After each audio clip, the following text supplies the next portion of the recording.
welcome back to my channel. My name is Nandi. I'm a residential real estate agent in Centurion West with Harcourt's Merits. If you're watching me for the first time, I really appreciate you stopping by. Hopefully you find my content worth your while and you decide to subscribe.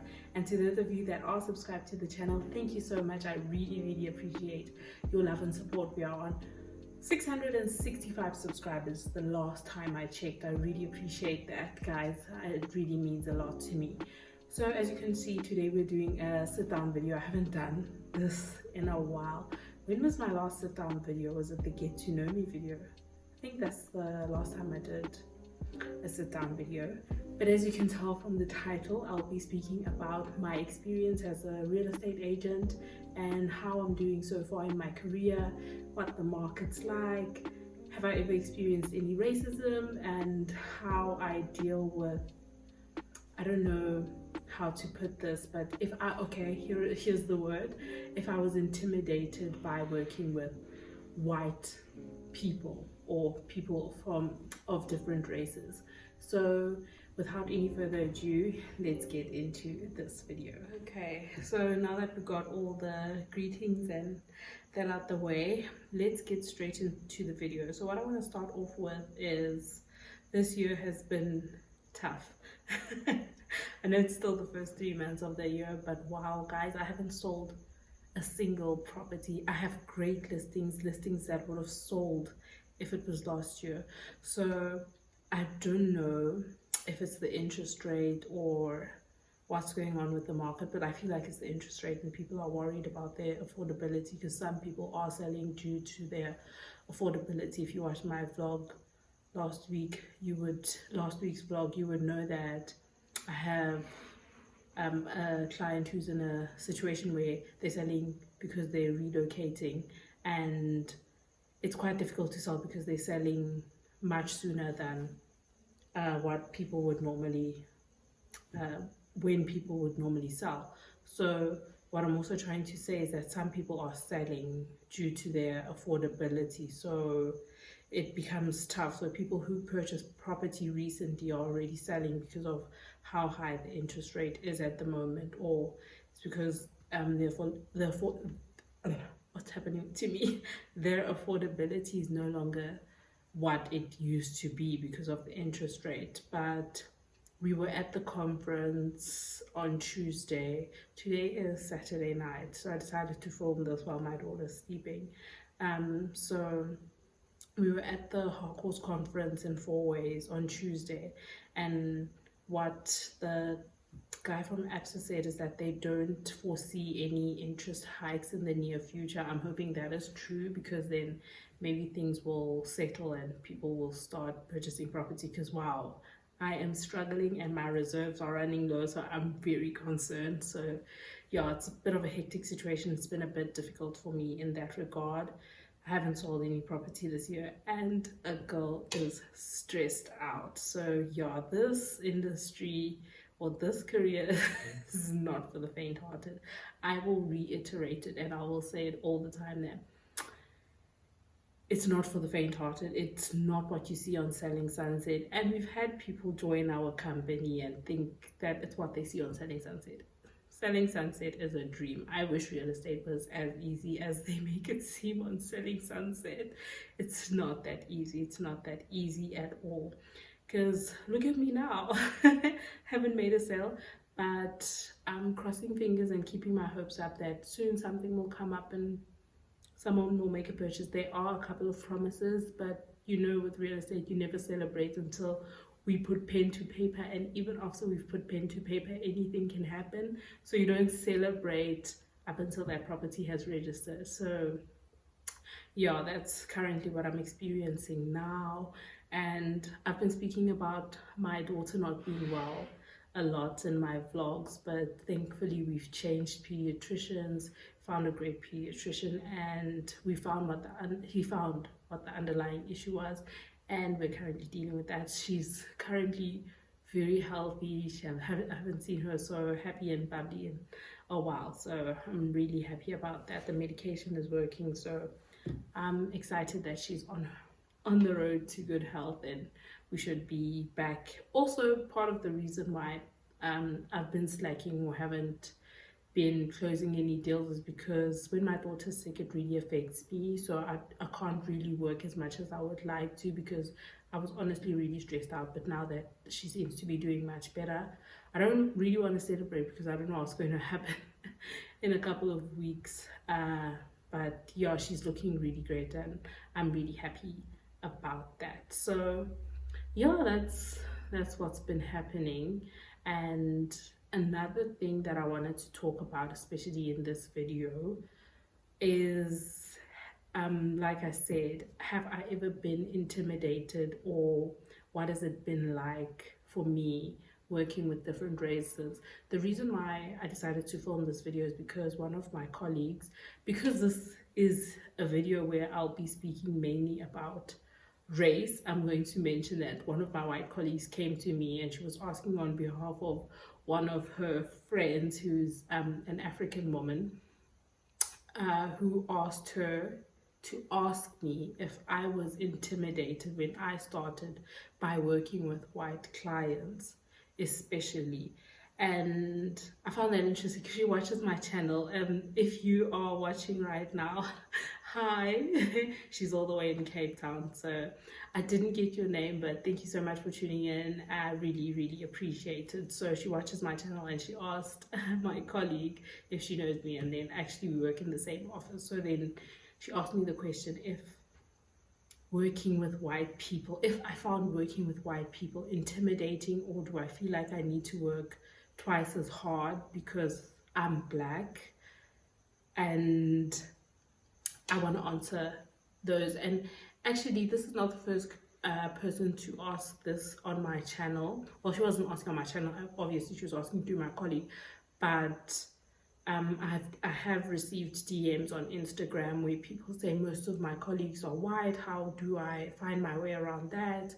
Or do I speak Afrikaans? One of the gentlemen actually asked me if he has to know Afrikaans in order to sell real estate, and I said no, not at all. I mean, I understand Afrikaans quite well, but I haven't, it's not a must. I haven't had to speak Afrikaans in order to sell property, so no, it's absolutely not a requirement. So, and some people will say that most of my colleagues are white, and how do I find my way around that? Is it not intimidating, and all of that?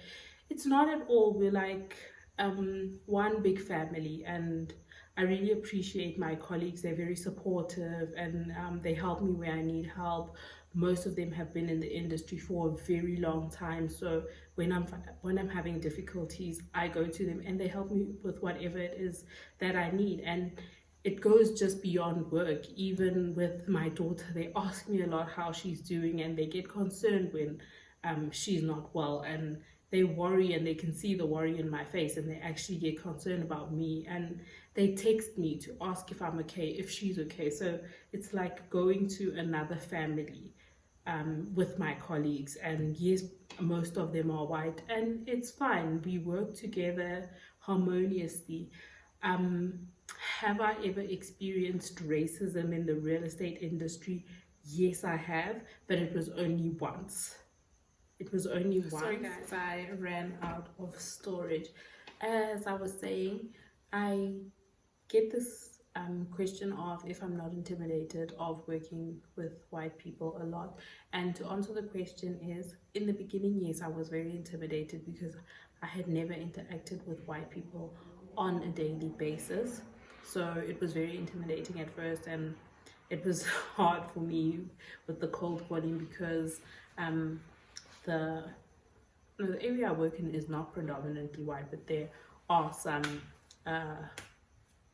it's just a mixture. It's a very dynamic area. I work in a very dynamic area, so it was very intimidating when I'd see the name and it was a white person, and it was difficult for me to contact them. But then I realized that it honestly doesn't matter what your skin color is, as long as you are knowledgeable with the information that they require or that they need, or you are knowledgeable in your field or as a real estate agent, and you can, oh, there's a fly, or you can answer their questions properly and give them the right advice and be professional, presentable. At the end of the day, it doesn't matter what color your skin is, as long as you can sell their property and you have their best interest at heart.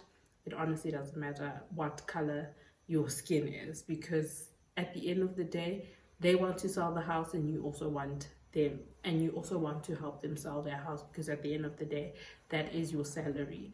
So it took me a while to realize that, but at the end of the day, I did realize that it honestly doesn't matter what what color you are, as long as you can do your job properly and professionally.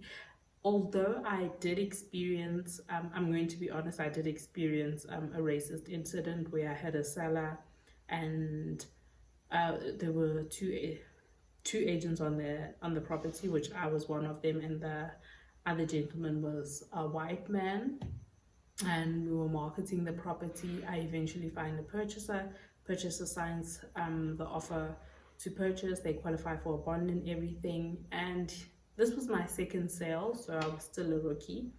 I let the seller know that the seller was white. I let the seller know that I found a purchaser, and I have an offer to purchase. And he says, okay, no problem, send it through. And I send it through to him via email. He was excited when I spoke to him over the phone. I sent it to him via email. Mind you, I had never met the seller. I'd only spoken to him over the phone because there was tenants in the property. So I'd only spoken to him over the phone and listed the property over the phone. I sent him the offer to purchase, give him 24 hours, and I call him to find out if they managed to sign the whole offer. So this is him and his wife now. He says to me, no, they need to think about it. They'll get back to me. I shouldn't worry. Okay, cool. At this point, because I was a rookie, the desperation was palpable. I was so desperate. The desperation was raw. This was my second property, so there I am, excited that, oh no, I found an offer to purchase. I got an offer to purchase. Okay, second day passes, third day passes. I call late in the afternoon, find out if they're going to send the offer or what is going on. He sounds irritated now. He says, no, don't worry, don't, just calm down, I will respond. Mind you, an OTP has an expiry date. Thank goodness I hadn't put an expiry date, because then it would have expired and you probably would have chucked it out the window. Fourth day now, call him. At this point, I'm in tears, very desperate, questioning everything I have done. If there's anything that I've done wrong, why aren't they signing the offer to purchase? Why aren't they countering? What is going on? I contact him. He is pissed. He tells me to F off, leave them the F alone. Why the F do I keep contacting them? Blah, blah, blah. At this point, he's speaking to me in Afrikaans now. He doesn't want to speak in English anymore. Eventually, he hangs up on my phone. He said the most derogatory terms, and it broke me. I literally just hung up and I was in tears. I had been in tears for the past couple of days, but then after that call, I was just broken. It hurt me so much. It cut so deep. And I really couldn't believe that I was experiencing racism, because I have never experienced racism like on a personal level, like directed to me. It was so sad, and I broke down and cried. And then I find out the tenants give me a call. They let me know that the white agent has actually brought the same person that had signed the offer to purchase to the property to come and view.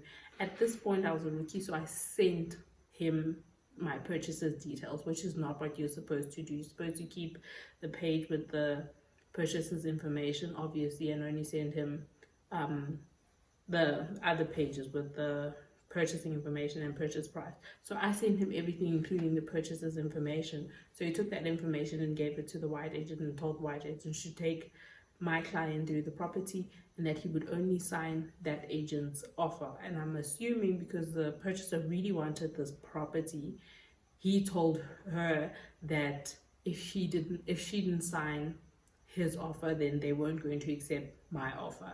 And obviously this person wanted the property. I probably would have done the same, and they went through with him.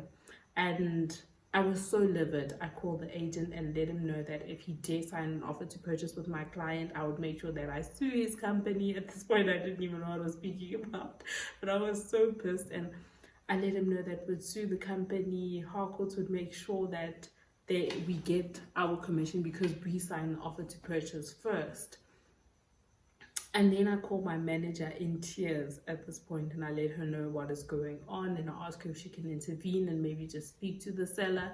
And to my surprise, the seller was so sweet with my manager because she could speak Afrikaans and she sorted everything out. He sent the offer within 15 minutes of her speaking to him, and it was just proof for me that he didn't want to deal with me because I was a black person.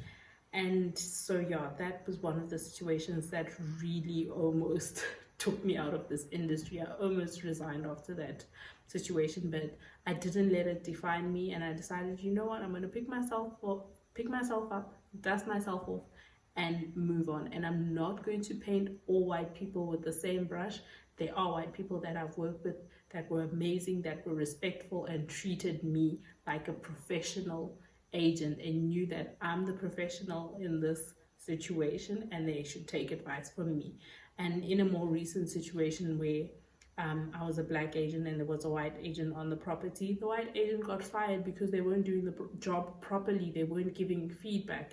They weren't bringing clients to view. They weren't advising on the price. So she just listed the property and disappeared. And the seller got so pissed that the seller was white and that was a white agent. And I was doing my job properly. The property was overpriced and I was advising my seller and I was giving her feedback after every viewing. I was making sure that I was marketing the property on Facebook. And at the end of the day, she fired the white agent and said, you know what? I'm going to give you an exclusive mandate because you are doing your job properly. So at the end of the day, it really doesn't matter what color your skin is, but how you're doing your job. And if you have the correct knowledge and I just be honest, in most cases when I don't know something, when I'm being asked at that moment, in time, I'll just tell them that I don't know. I'm going to ask either a senior in my company that has been there longer than me, or do my research properly before I give them the answer, because it's best to be honest, unlike lying. And in the beginning, as a rookie, I thought that was the way to go, that you just make up an answer, and I realized no, actually you need to be honest with your clients, because that's where the respect comes from being honest. Honesty is the best policy. So professionalism, honesty, and honesty, just being efficient and good at your job is all that matters. I mean, we live in South Africa. You will come across rude people, not even just racist, rude people of any color. You'll be cold calling and someone will be having a bad day and they will swear at you, or they'll just go off on you because probably you called just after something bad has happened or something very irritating has happened to them, and you will think, okay, this person's racist or this person is very mean, and it's not you at that moment in time. They're just having a bad day. And I'm still struggling to overcome the fear of cold calling, but I realize that it's not my fault at the end of the day. They're just going through whatever they're going through, and I'm just doing my job. I'm just trying to put food on my table, and that's all that matters. So to all my African people, my black people who want to join the industry, don't be intimidated. At the end of the day, you will get proper training, depending obviously on which company you join. You'll get proper training and you'll be able to do your job properly, and you'll be able to do your job confidently. And as long as you're doing it properly and you're being honest and you're professional, it doesn't matter what color your skin is. You will come across hurdles. It's in every industry. But don't be afraid to work with anybody because of your skin color or because you are intimidated. Don't be intimidated. It's just all about what you know and what you can do for the client, because at the end of the day, they just want their household and you want their household, so you have the same interest at heart, and that's all that matters. So I've worked well with a lot of white people. That's the only incident I came across that really honestly, I don't want to lie to you, it crushed me. It's the beauty of filming with my phone. I keep running out of space, guys. I think it's time for me to wrap it up. Thank you so much for watching. I hope you enjoyed this video. Like, comment, share, subscribe. Until my next video, bye bye.